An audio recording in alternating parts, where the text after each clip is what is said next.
We confuse deliverers with freedom fighters. Moses in Egypt did not set the people free.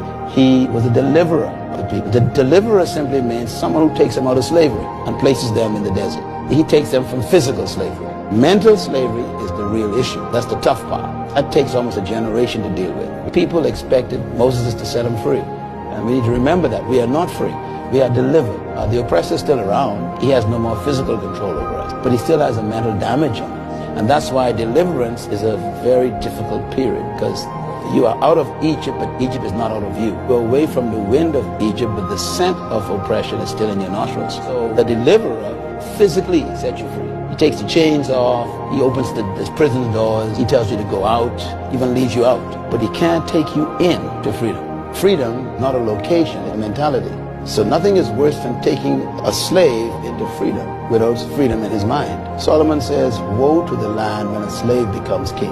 That word woe means the land is in trouble. When a slave becomes king means even though you give the person power, they still think like a slave. Nothing is worse than a powerful slave, because the mentality will destroy the people. And so wearing a crown doesn't change your mind, it exposes it. This is why you need that period in deliverance to try and change the mentality of the slave. If he doesn't have a mental transformation, the slave will be no benefit to freedom. This is probably why when you read the story of Moses and the children of Israel, you'll discover that all of the people who came out of Egypt, all of them died in the desert. God didn't allow them to go in.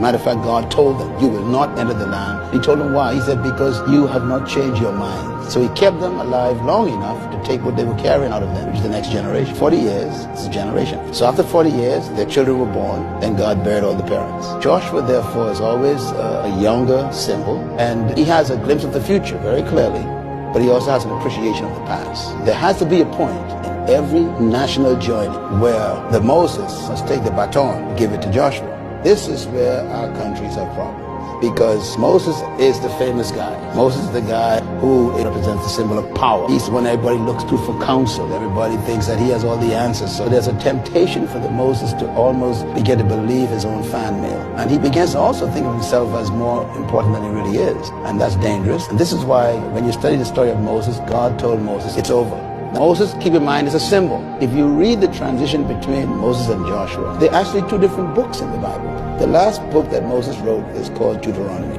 The last chapter of it, it says, and Moses died. And the last few verses says, and Moses was dead. Moses laid hands on Joshua, presented him before the people. He went to the mountain, and then he never came back again. In fact, the reason why God made sure that no one could find his grave is a very important thing.